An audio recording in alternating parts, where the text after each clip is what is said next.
Hello viewers, আসসালামু আলাইকুম। Welcome back to my channel Muktaj kitchen. আজকে আবারও চলে আসলাম আপনাদের মাঝে নতুন আরও একটি রেসিপি নিয়ে। আজকে আমি আপনাদের সঙ্গে শেয়ার করব মন প্রাণ কলিজায় জুড়ানো কাঁচের সাবুদানা দুধপুলি পিঠা। মাত্র কয়েকটি উপকরণ দিয়ে খুবই সহজে এই পিঠাগুলো বানিয়ে নেওয়া যায়। এই পিঠাটার নামটা যেমন সুন্দর, সাবুদানা কাঁচের দুধপুলি পিঠা, দেখতেও হয় লোভনীয় আর খেতে হয় জাস্ট অসাধারণ অমৃতের মতো। যাকে একবার বানিয়ে খাওয়াবেন সে বারবার অনুরোধ করবে খাওয়ার জন্য। আপনারা সেম রেসিপিটি ফলো করে একবার হলো ট্রাই করতে পারেন বাড়িতে। আশা করি আপনাদেরও খুব ভালো লাগবে। তো বন্ধুরা, আশা করছি আমার আজকের এই সহজ রেসিপিটিও আপনাদের কাছে ভালো লাগবে। রেসিপি ভালো লাগলে অবশ্যই লাইক দিয়ে সম্পূর্ণ ভিডিওটি দেখে নেবেন। তাহলে চলেন দেখে নেই কীভাবে এই সুন্দর পিঠাটা বানাতে হয়। আজকের এই অসাধারণ পিঠাটা বানানোর জন্য এখানে আমি নিয়ে নিচ্ছি মেজারমেন্ট কাপের 1 কাপ সাবুদানা। তবে এখানে আমি ছোট দানার সাবুদানাটা নিয়েছি, আপনারা চাইলে এখানে বড় দানার সাবুদানাটাও নিতে পারেন। এখন প্রথমে এই সাবুদানাগুলো আমি খুব ভালো করে পরিষ্কার করে ধুয়ে নেব। তবে বেশি কচলি ধোয়ার কোনো দরকার নেই, পানি পাল্টিয়ে কয়েকবার ধুলেই হয়ে যাবে। এই তো আলতো হাতে পানি পাল্টিয়ে কয়েকবার আমি সাবুদানাগুলো ধুয়ে নিয়েছি। সাবুদানা ভিজিয়ে রাখার জন্য এর ভিতরে আমি কোনো প্রকার পানি বা দুধ ব্যবহার করব না। সাবুদানা ধুয়ে নিয়েছি, তাতে যতটুকু সাবুদানার গায়ে পানি লেগে আছে তাতে এই সাবুদানাগুলো আমি ভিজিয়ে রাখবো 15 মিনিটের জন্য। সাবুদানাটা ভিজতে থাকে, এর মধ্যে আমি ভিতরে দেওয়ার জন্য পুরটা রেডি করে নিব। তো প্রথমে আমি একটা ফ্রাই প্যান বসিয়ে নিয়েছি। এখন এর ভিতরে দিয়ে দিচ্ছি আমি 1 কাপ নারকেল কোড়া, আর দিয়ে দিচ্ছি আমি 1/3 কাপ তালের গুড়। তো আমি এখানে সবটুকু গুড় ব্যবহার করব না, কিছুটা রেখে দিচ্ছি, কারণ এখানে এই তালের গুড়টা অনেক মিষ্টি, সেই জন্য।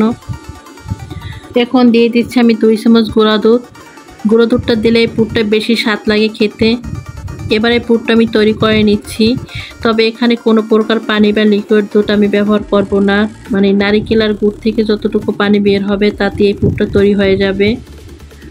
আমি এখানে তালের গুড়টা দিয়েছি, আপনারা এখানে চিনি, খেজুরের গুড়, আখের গুড় দিয়ে এটা করে নিতে পারবেন। তো আমার কাছে তালের গুড়টা ছিল, তাই এটা দিয়ে আমি এটা তৈরি করে নিচ্ছি। তবে এই তালের গুড়টা দিলে বা খেজুরের গুড়টা দিলে কিন্তু এই পুরটা থেকে সুন্দর একটা ফ্লেভার আসে। আমার পুরটা তৈরি হয়ে গেছে, এখন এটা আমি চুলা থেকে তুলে এক সাইডে রেখে দিচ্ছি। এর মধ্যে সাবুদানাটাও খুব সুন্দরভাবে ভিজে গেছে। তো সাবুদানার গায়ে যতটুকু পানি ছিল ততটুকু পানি সাবুদানা টেনে নিয়েছে। তো আমি আপনাদেরকে এখন দেখিয়ে দিচ্ছি যে সাবুদানাটা কতটা সুন্দর আর কতটা পারফেক্টভাবে ভিজেছে। এখন এর মধ্যে আমি আর কোনো কিছু অ্যাড করব না, শুধু হাত দিয়ে ভালো করে মেখে নেব। ঠিক যেমন করে আমরা আটা ময়দার রুটি বানানোর জন্য মেখে ডো তৈরি করি, ঠিক এটাও তেমন করে মেখে একটা ডো তৈরি করে নিব। আমি খুবই সুন্দর করে মেখে একটা ডো তৈরি করে নিয়েছি। মাখিয়ে নেবার পর আপনারা দেখতেই পাচ্ছেন কত সুন্দর একটা ডো তৈরি হয়ে গেছে। এবার আমি হাতটা ধুয়ে পরিষ্কার করে নিচ্ছি। হাত ধুয়ে পরিষ্কার করে নেওয়ার পর হাতের তালুতে তেল বা ঘি যেটাই মেখে নেবেন। আমি তেলটাই মেখে নিচ্ছি। নিয়ে এবার যতটুকু বা যে সাইজের আমি পুলিগুলো তৈরি করব ঠিক সেই মাপের আমি ডো নিয়ে নিচ্ছি হাতে। এবার হাতের তালুতে ঘুরিয়ে ঘুরিয়ে বলের মতো বানিয়ে ছোট বাটির মতো বা হাত দিয়ে চেপে চেপে সরিয়ে এভাবে বানিয়ে নিব। বানিয়ে নিয়ে যে পুরটা আমি তৈরি করে রেখেছিলাম তা থেকে বেশি করে এর মাঝখানে আমি দিয়ে দেব। তো পুরটা একটু বেশি দিলে কিন্তু পিঠাটাও খেতে বেশি ভালো লাগবে। নারিকেলের পুরটা দেওয়ার পরে এবার আমি এক পাশ থেকে উল্টে মুখটা সিল করে আটকিয়ে দিচ্ছি। তারপর হাত দিয়ে আমি চেপে সমান করে দিব যাতে পুরটা বের না হতে পারে। তবে সাবুদানা পিঠাটা বানাতে কোনো অসুবিধা হচ্ছে না, কারণ এটা এমনিতে আঠালো, এটা এমনিতে আঠার কাজ করে।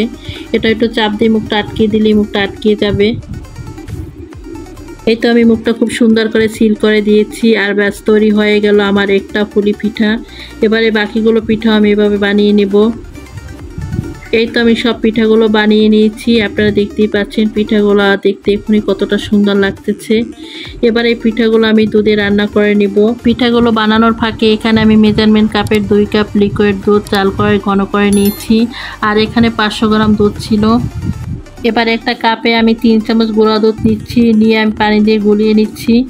পানিটা দিয়ে গুলিয়ে আমি দুধটা এর ভিতরে দিয়ে দিচ্ছি, আর এই গুঁড়ো দুধটা দেওয়ার কারণে কিন্তু এই পিঠার টেস্ট আর ভালো আসবে। আর যদি আপনারা শুধু লিকুইড দুধ দিয়ে করতে চান তাহলে সেটাও করে নিতে পারেন, আর যদি গুঁড়ো দুধটা না দিতে চান না দিলেও হবে। এবার এর ভিতরে আমি যেটা দিব সেটা হচ্ছে গুড়। এখানে আমি মেজারমেন্ট কাপের 1/2 কাপ তালের গুড় নিচ্ছি। যে কোনো পিঠায় সাধারণত কিন্তু গুড় দিয়ে বানালে কিন্তু সেটা খেতে বেশি ভালো লাগে। তবে পিঠাগুলো আপনারা চিনি বা আখের গুড় বা খেজুরের গুড় দিয়ে বানিয়ে নিতে পারবেন। তো যেহেতু এখানে আমার গুড়টা অনেক মিষ্টি, তাই এখানে আমি কোনো প্রকার চিনি ব্যবহার করব না, শুধু এই গুড়টা দিয়ে আমি পিঠাটা তৈরি করে নিব। তবে আপনারা যদি এখানে গুড় বা চিনি দেন তাহলে আপনাদের পরিমাণ বুঝে মিষ্টিটা দিয়ে নেবেন। আপনারা যে পরিমাণে মিষ্টিটা খাবেন সেই পরিমাণে চিনিটা বা গুড়টা দিয়ে নেবেন। এবার সুন্দর একটা ফ্লেভারের জন্য দিয়ে দিচ্ছি এখানে 2টা এলাচ আর 1 টুকরা দারচিনি। আর মিষ্টিটা ব্যালেন্স করার জন্য সামান্য দিয়ে দিচ্ছি লবণ। তবে মিষ্টি জিনিসে লবণটা দিলে কিন্তু আরও টেস্টটা বেশি বেড়ে যায়। তো আপনারা এখানে মিষ্টি জিনিসে সামান্য একটু লবণ দেওয়ার চেষ্টা করবেন। এবার আমি সব কিছু ভালো করে মিশিয়ে দিচ্ছি। মিশিয়ে দুধটা আমি বলক আসা পর্যন্ত অপেক্ষা করব। তো এই দুধটা খুব ভালো করে বলক চলে আসছে। এবার আমি পিঠাগুলো দিয়ে দিব। আমি সব পিঠাগুলো একটা একটা করে এর ভিতরে দিয়ে দিচ্ছি। সব পিঠাগুলো দিয়ে দেওয়ার পরে এখন আমি মিডিয়াম আছে 10 থেকে 15 মিনিটে পিঠাগুলো জাল দিয়ে সিদ্ধ করে নিব। আর এই দুধটা একটু টানিয়ে নিব। কিছুক্ষণ জাল দেওয়ার পরে দেখবেন পিঠাগুলো উপরে ভেসে আসছে আর কালারটাও চেঞ্জ হয়ে গেছে। পিঠাগুলো সিদ্ধ হয়ে যাওয়ার পরে কিন্তু পিঠাগুলো আর অনেক বড় হয়ে গেছে। তবে এ পর্যায়ে আমি দুধটা আর ঘন করব না, এভাবেই রেখে দিব। কারণ এই পিঠাগুলো উপরে উঠালে পর ঠান্ডা হয়ে যাবে, ঠান্ডা হয়ে আরো ঘন হয়ে যাবে। পিঠাগুলো এখন আমি চুলা থেকে তুলে নিচ্ছি। তুলে নিয়ে আমি আপনাদেরকে পরিবেশন করে দেখাচ্ছি। এই তো খুবই সহজ আর সুন্দরভাবে তৈরি হয়ে গেল সাবুদানার কাছের দুধপুলি পিঠা। এবার এই পিঠাটার উপর থেকে আমি কিছু কাঠবাদাম কুচি করে দিয়ে দিচ্ছি। এতে পিঠাটাও খেতে ভালো লাগবে আর দেখতেও ভালো লাগবে। এই পিঠাটা খেতে এতটা দারুণ হয় আগে জানতাম না। এতটাই মজার আর নরম তুলতুলে হয়। অসম্ভব মজার একটি দারুণ পিঠা। অসম্ভব মজার ও দারুণ এই পিঠাটা আপনারা বাসায় একবার হলো ট্রাই করবেন। আশা করছি আপনাদের খুব ভালো লাগবে। বন্ধুরা, আমার আজকের এই সাবুদানার কাছের দুধপুলি পিঠাটা কেমন লেগেছে আপনাদের কাছে সেটা অবশ্যই আমাকে কমেন্ট করে জানাবেন। আর আমার এই রেসিপিটির কোনো অংশ যদি আপনাদের কাছে এতটুকু ভালো লেগে থাকে তাহলে অবশ্যই লাইক শেয়ার করে দিবেন। আমার চ্যানেলটি যদি সাবস্ক্রাইব করা না থাকেন অবশ্যই সাবস্ক্রাইব করে আমার পাশেই থেকে যাবেন। তো বন্ধুরা, আজকে এ পর্যন্তই। সবাই ভালো থাকবেন, সুস্থ থাকবেন, সবাই সবার জন্য দোয়া করবেন। আল্লাহ হাফেজ।